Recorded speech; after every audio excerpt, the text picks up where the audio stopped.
I never thought my life would implode because of a plain brown envelope. But there it was, sitting innocently on my doorstep when I got home from dropping Oliver at daycare. No return address, just my name, Harper Quinn, typed neatly on the front. I almost tossed it in with the junk mail.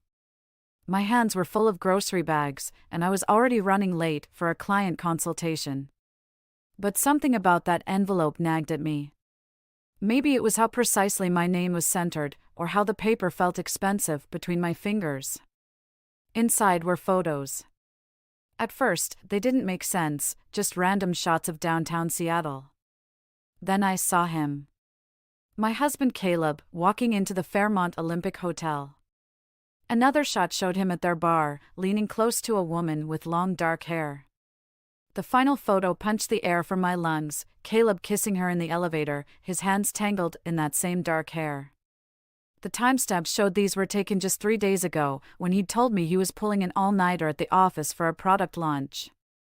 My phone buzzed. A text from Caleb, running late tonight. Big presentation tomorrow. Don't wait up. I stared at his message until the screen went dark. The lies felt different now, weighted with proof I couldn't unsee. 2 years of marriage, a beautiful son. And countless late nights at the office started realigning themselves in my mind like puzzle pieces, finally showing the real picture. My phone buzzed again. This time it was Lily, still on for coffee tomorrow? You've been MIA lately. I hadn't told anyone about my suspicions. How Caleb's shirts sometimes smelled of unfamiliar perfume. How he'd started keeping his phone face down and taking calls in another room. I'd buried those doubts beneath the routine of caring for Oliver and managing my freelance makeup clients. It was easier to pretend everything was fine. But now... I laid the photos on our kitchen counter, the one Caleb had insisted on upgrading to marble last year. Everything in our house suddenly felt like a prop in some elaborate performance. The family photos on the walls. The matching coffee mugs in the cabinet. Even Oliver's artwork on the fridge seemed to mock me with its bright, innocent colors. My hands shook as I texted Lily back, "Actually, can you come over tonight? Need to talk." Then I called my afternoon client and rescheduled. I couldn't possibly focus on making someone else look beautiful when my own life was crumbling. I spent the next hour going through Caleb's things, looking for what? More evidence? Some explanation that would make this all make sense?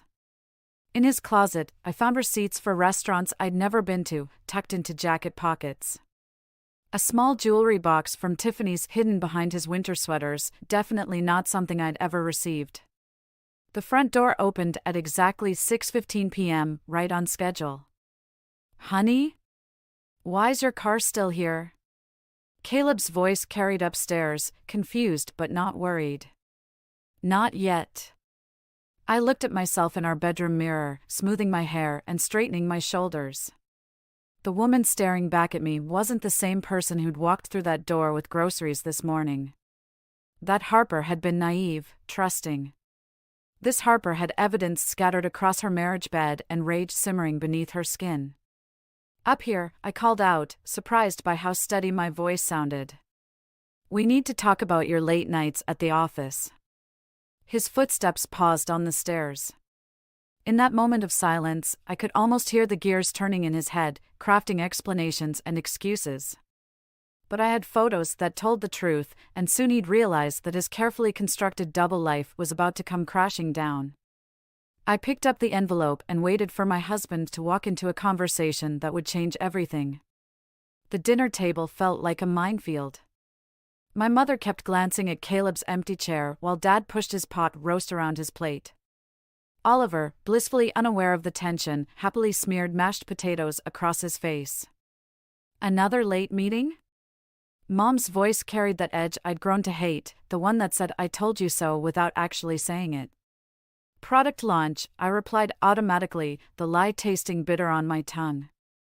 It had been 3 days since I'd found the photos, and I still hadn't confronted Caleb. Each night, he'd come home with perfectly crafted excuses and gentle kisses that felt like betrayal.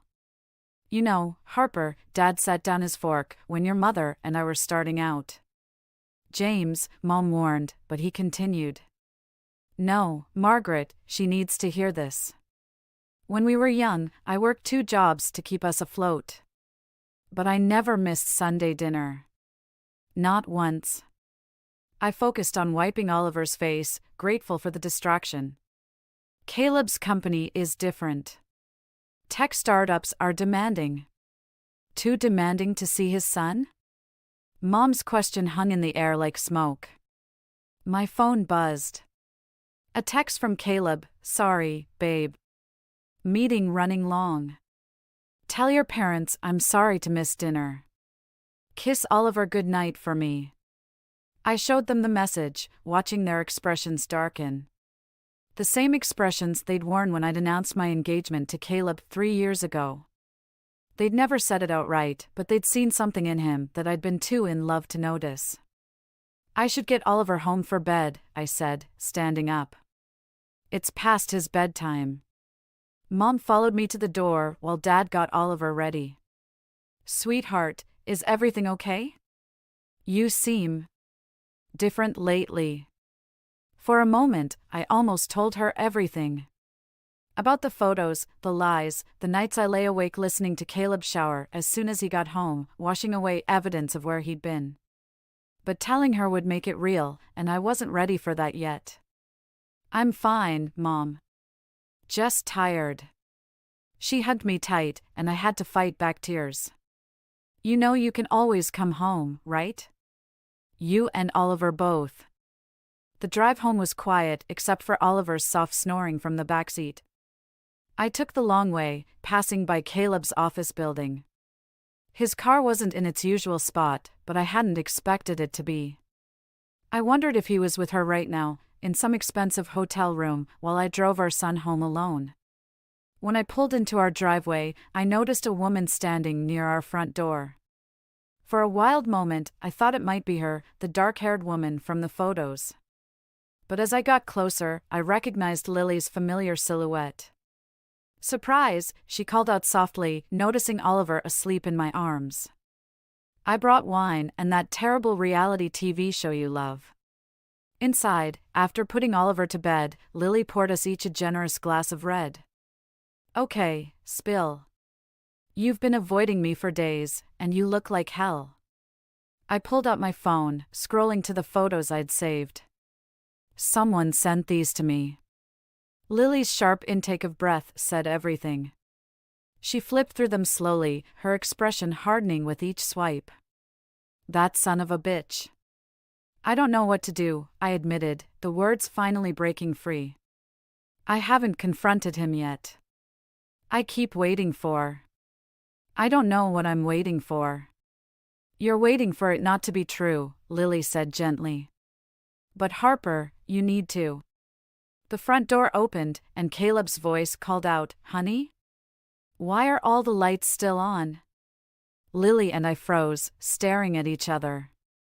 My phone, with the damning photos still displayed, sat between us on the coffee table. Footsteps approached the living room, and I had to decide, face him now, with Lily as my witness, or continue pretending everything was fine. I reached for my phone just as Caleb walked in, but I wasn't quite fast enough. His eyes caught the image on the screen, and for just a moment, his carefully maintained facade cracked. After Caleb's hasty retreat from the living room that night, I couldn't sleep. His laptop sat on his desk, taunting me. He never logged out, why would he? We'd always trusted each other. Or at least, I'd trusted him. The clock read 3:17 a.m. when I finally sat at his desk. His password was still Oliver's birthday. Some things hadn't changed, even if everything else had. I didn't know what I was looking for until I found it, a second email account hidden in his browser history. The username made my stomach turn, cfoster.private@gmail.com. Real creative, Caleb. The inbox loaded, and there she was. Vanessa Reed. Dozens of emails, stretching back months. My hands shook as I clicked the first one. Last night was amazing. I can't stop thinking about you. When can I see you again? Date stamped 3 days after Oliver's second birthday party. I kept reading, each message worse than the last. Lunch meetings that turned into hotel afternoons.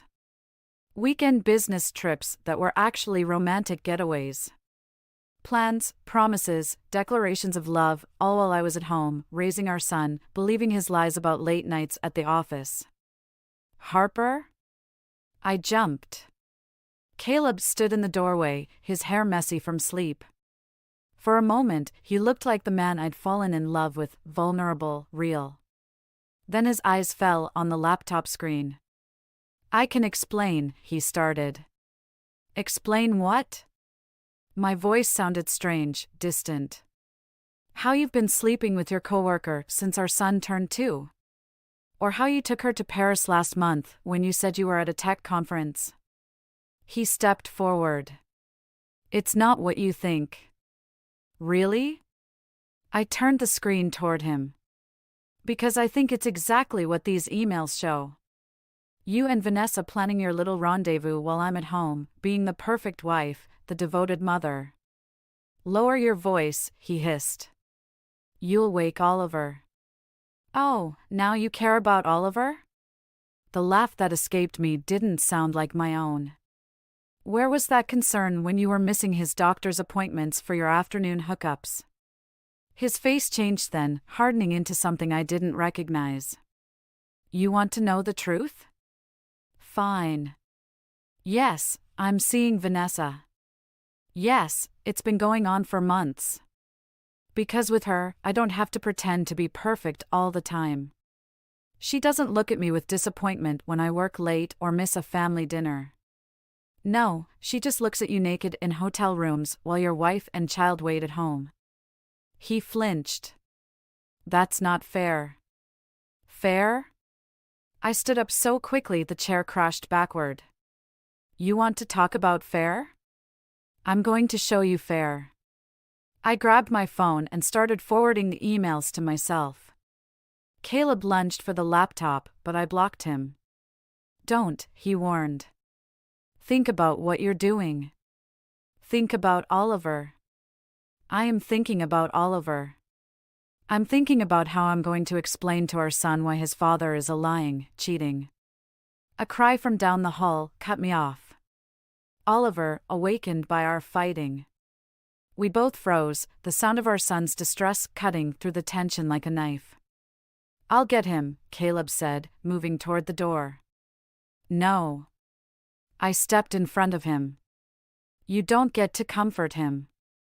Not anymore. As I walked to Oliver's room, I heard Caleb call after me, Harper, please. We can work this out. I'll end it with Vanessa.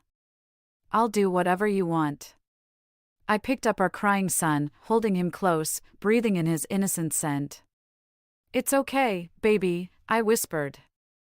Mommy's here.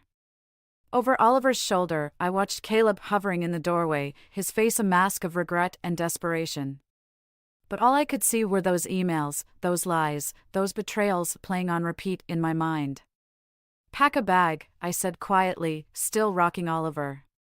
I want you gone before we wake up. Harper. And Caleb?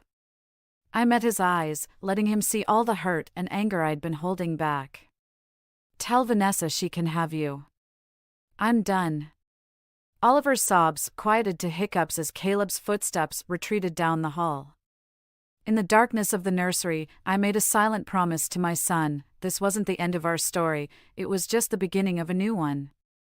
The divorce papers sat untouched on my kitchen counter for 3 days. My lawyer said they were straightforward, a clean break, joint custody of Oliver, division of assets. Simple. Except nothing about destroying a family is simple. Caleb called again, his 4th attempt today. I let it go to voicemail, like all the others. Instead, I focused on Oliver playing with his blocks on the floor, building towers just to knock them down. Each crash made him giggle, completely unaware that his world was falling apart too. The doorbell rang. I checked my phone, no scheduled visits, no deliveries. Through the peephole, I saw Caleb, looking more disheveled than I'd ever seen him. "Harper, please," he called through the door.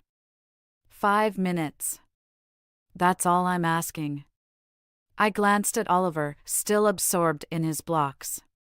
"Stay right there, baby," I whispered, stepping onto the porch and closing the door behind me. Caleb looked terrible. His usual pressed shirts and perfect hair replaced by wrinkled clothes and dark circles under his eyes. "You're not answering my calls. I'm busy keeping our son's life as normal as possible.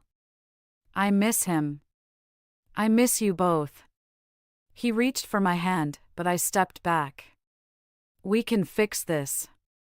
I ended things with Vanessa. Completely. I even requested a transfer to a different department. "Did you tell her about Paris?" The words came out sharp, cutting. "About the apartment you were planning to buy there?" "I saw the real estate emails, Caleb. You weren't just having an affair, you were building a whole other life." His face paled. "Those were just fantasies. I never meant to get caught." I laughed, but it sounded more like a sob. "You know what the worst part is? I keep thinking about all those nights I apologized to Oliver for you missing bedtime. All those times I defended you to my parents. I made excuses for you while you were planning your escape. It wasn't like that." He ran his hands through his hair, a nervous gesture I used to find endearing. "I was lost, Harper. The pressure at work, trying to be the perfect husband and father." I cracked. "Vanessa was just convenient? A mistake." His voice cracked. "The biggest mistake of my life.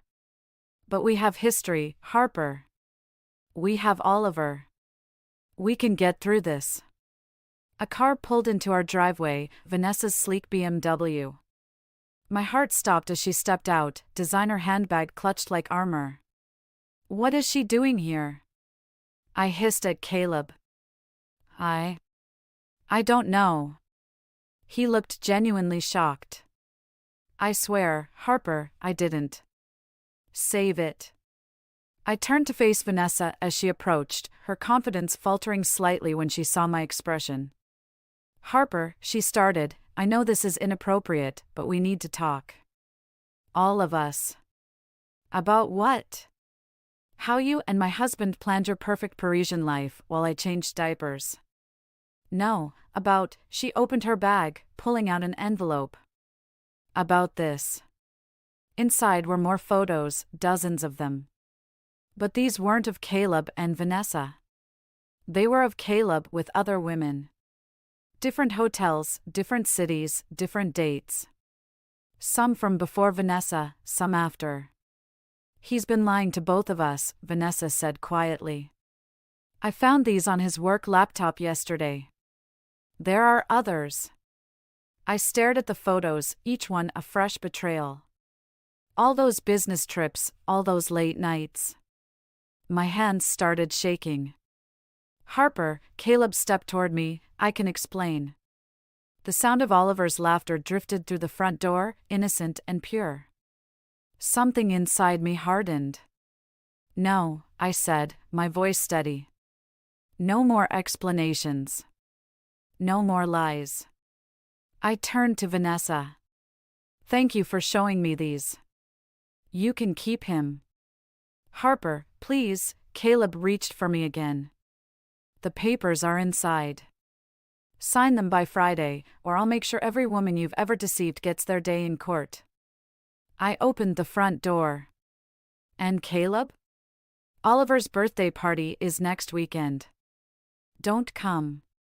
I walked inside, leaving them both on the porch, and sat down next to my son. He immediately handed me a block, smiling his father's smile. "Build, Mommy," he said simply.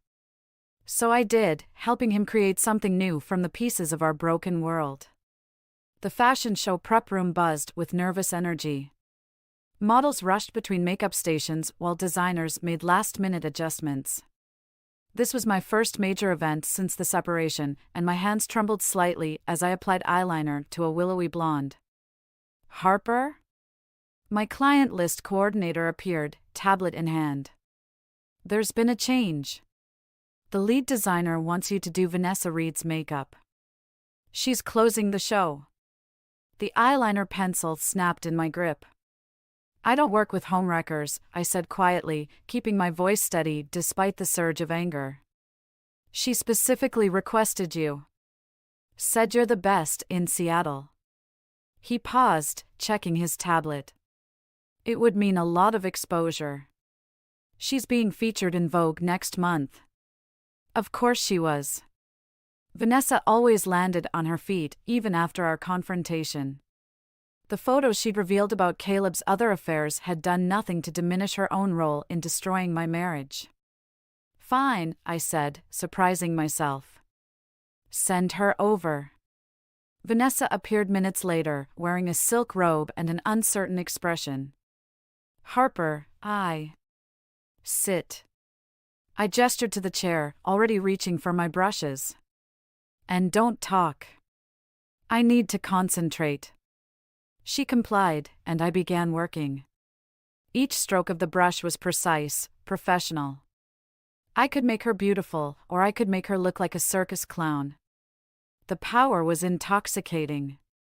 I left him, she said suddenly, breaking our tense silence. After those photos. I couldn't trust anything he said. My hand stilled. I'm not your therapist. No, but you're the only one who understands. She met my eyes in the mirror. He's seeing someone new already. Did you know?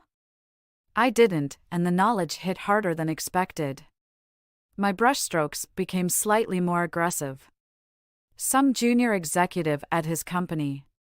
25, fresh out of business school. Vanessa winced as I applied the eyeliner with perhaps too much force. He has a type, doesn't he? Women who admire him, look up to him. Until they realize it's all an act. Stop talking. My voice cracked slightly. Just stop. Harper? Lily appeared behind me, concern etched on her face. She'd been helping coordinate the show's logistics. Everything okay here? Fine, I said, adding the final touches to Vanessa's makeup. We're done. You're perfect. Go destroy someone else's life. Vanessa stood, her expression complicated. For what it's worth, I'm sorry. Not just about Caleb. About everything. As she walked away, Lily grabbed my arm. What was that about? And why didn't you tell me she'd be here? I didn't know. I started packing up my supplies, hands shaking. Did you know about Caleb's new girlfriend? Harper. Did you?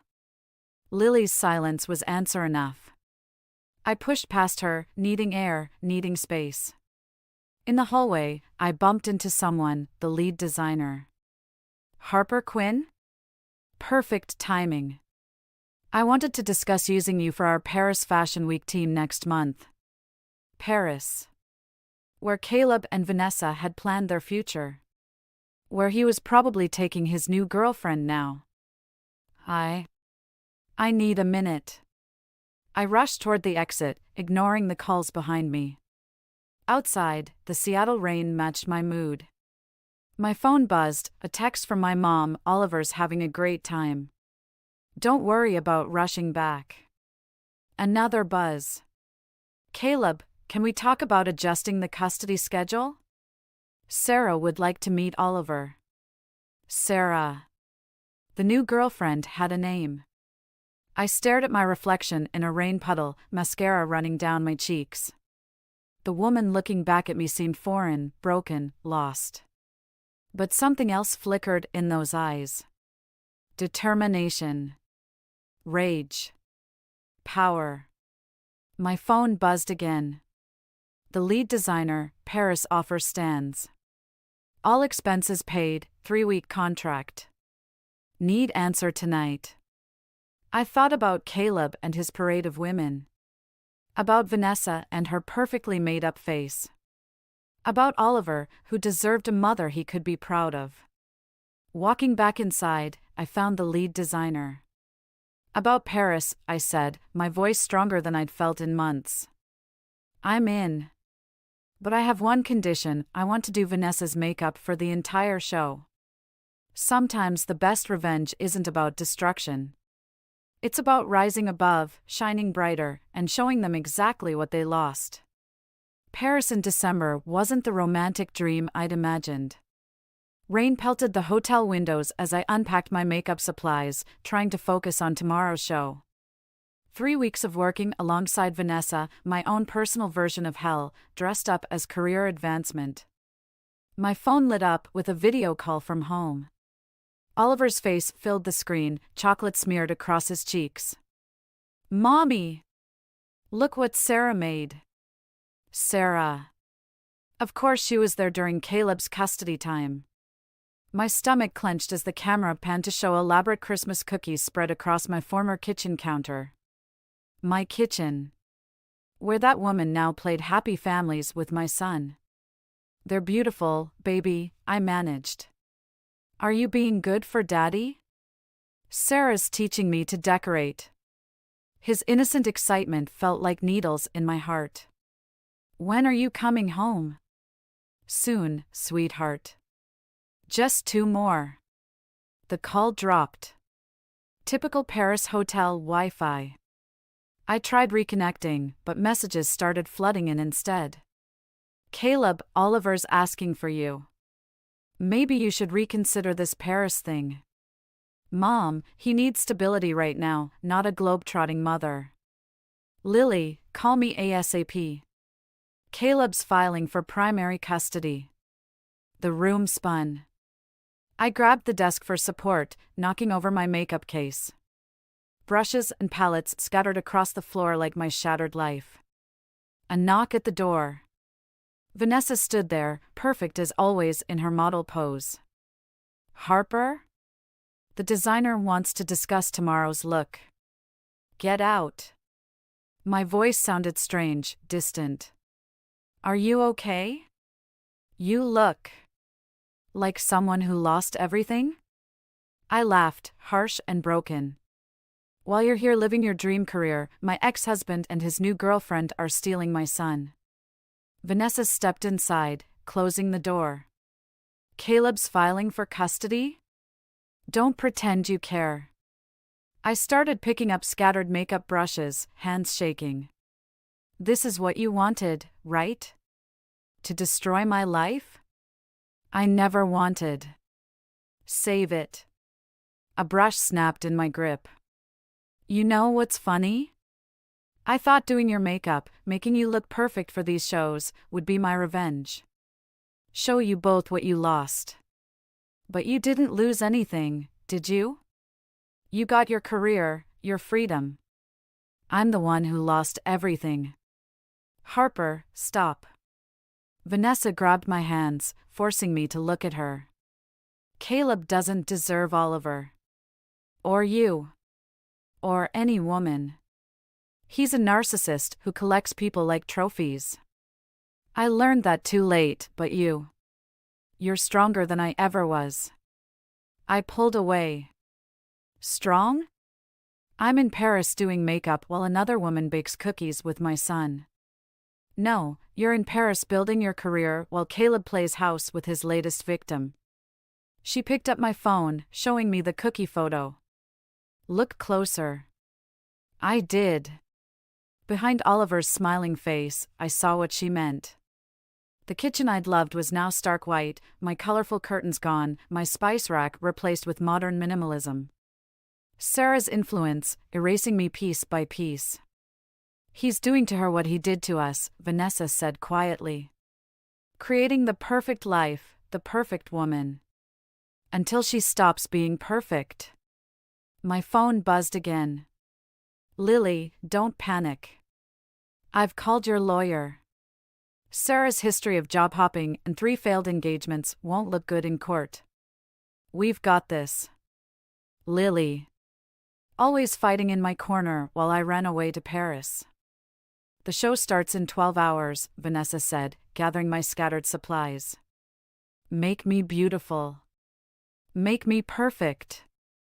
Then we'll talk about how to handle Caleb. I stared at her, this woman I'd hated for so long. Why would you help me? Because I sent those first photos to you. She met my eyes steadily. I knew what he was doing to others, and I chose you to send them to. Because you seemed strong enough to break the cycle. The makeup brush felt different in my hand now. Not a tool for revenge, but for transformation. For both of us. Sit down, I said, my voice stronger. Let's make you unforgettable. Then you can tell me everything you know about Caleb's patterns. Every detail. Sometimes rock bottom isn't an ending. Sometimes it's where you find your strongest allies and your clearest purpose. The courthouse hallway felt endless. My heels clicked against marble as I approached the mediation room, Lily and my lawyer flanking me like guards. Through the glass, I could see Caleb and Sarah already seated, heads bent together in conversation. Remember, my lawyer whispered, stick to the facts. Don't let him provoke you. I nodded, clutching a manila envelope that contained everything Vanessa had given me in Paris, photos, emails, hotel receipts. A paper trail of destruction that led straight to Caleb's perfectly crafted facade. The door opened. Caleb stood, all corporate charm and practiced concern. Harper, you're looking well. Paris agreed with you. Let's skip the small talk. I sat across from him, noting how Sarah's hand tightened possessively on his arm. She looked younger in person, more vulnerable. Just his type. The mediator began with custody arrangements. Caleb's lawyer presented their case for primary custody, citing my unstable work schedule and international travel commitments. My client can provide consistency, he argued. A stable home environment with his fiancée. Fiancé? The word escaped before I could stop it. Sarah's diamond ring caught the fluorescent light, mocking me. Caleb smiled that familiar smile, the one that used to make me feel special, chosen. We were going to announce it this weekend. Oliver's already calling her mommy. The room tilted. Lily's hand found mine under the table as Caleb continued, it's time to be realistic, Harper. Oliver needs to know the truth? I opened the envelope, sliding the first photo across the table. About his father's pattern of manipulation? Caleb's smile faltered. Sarah leaned forward, confusion clouding her features as she studied the image, Caleb with another woman, dated just 2 weeks ago. This is irrelevant, Caleb's lawyer interjected, but I kept going, laying out photo after photo, email after email. 6 women in the past year, I said quietly. Each one thinking they were special, chosen. Each one manipulated into believing they were the only one. I turned to Sarah. Has he taken you to La Petite Maison in Paris yet? It's his favorite spot for proposals. Sarah's face drained of color. Caleb? She's lying, he snapped, but his mask was cracking. These are obviously doctored. The hotel receipts aren't doctored, I continued. Neither are the credit card statements or the burner phone records. Would you like to explain those? The mediator cleared her throat. Perhaps we should take a break. No. Sarah's voice shook. I want to hear this. She picked up one of the photos, studying it. This was last week. You said you were in Vancouver for work. Caleb stood abruptly, chair scraping against floor. This is ridiculous. I won't sit here and listen to these accusations. Sit down, Mr. Foster, the mediator ordered. Or this mediation ends and we move directly to court proceedings. He sat, but his eyes burned into mine. Why are you doing this? Because Oliver deserves better, I said simply. Better than watching you cycle through women, better than learning that lies and manipulation are normal. Better than becoming you. Sarah stood quietly, slipping off her engagement ring. It clinked against the table as she walked out, dignity intact, but shoulders shaking. "You've ruined everything," Caleb hissed. "No," I corrected him. "You did that yourself. I'm just making sure you can't ruin anyone else." I turned to the mediator. "I have a custody proposal. Joint legal custody, but Oliver's primary residence stays with me. Mr. Foster can have supervised visitation until he completes therapy and parenting classes." Caleb laughed bitterly. "You think this makes you better than me? Destroying my relationship, my reputation? No, Caleb. This makes me different from you. Because unlike you, I'm thinking about Oliver's future, not my revenge." As we left the mediation room, Lily squeezed my hand. "You okay?" I watched Caleb through the glass, alone now, staring at the evidence of his destructive patterns spread across the table. For the first time, he looked small, ordinary, just a man who couldn't stop breaking things. "Yeah," I said, surprising myself by meaning it. "I really am." 1 year later, I sat in my home office, staring at the blinking cursor on my laptop screen. The blog post was almost finished, my 100th entry about surviving betrayal and rebuilding life after divorce. What had started as therapy had somehow become a lifeline for thousands of women going through similar struggles. A notification popped up. "Vanessa Reed liked your post. We'd developed an unexpected friendship since Paris. Bonding over our shared experience and determination to warn others about men like Caleb." Her modeling career had taken off, and she'd become an advocate for women's empowerment in the fashion industry. Oliver's laughter drifted through the open window. He was playing in the backyard with Caleb, their first unsupervised visit since the custody agreement. I watched them from my desk, noting how Caleb had changed. The designer suits were gone, replaced by casual clothes and genuine smiles. Therapy had stripped away his perfect facade, revealing something more human underneath. My phone buzzed. A text from Sarah: "Thank you for saving me from making a huge mistake. Getting married next month to someone real. Would love for you to do my makeup for the wedding." I smiled, remembering how she'd reached out months ago, wanting to understand what had happened. We'd met for coffee, 2 women healing from the same man's manipulation. Her engagement ring now belonged to someone who deserved her trust. "Harper?"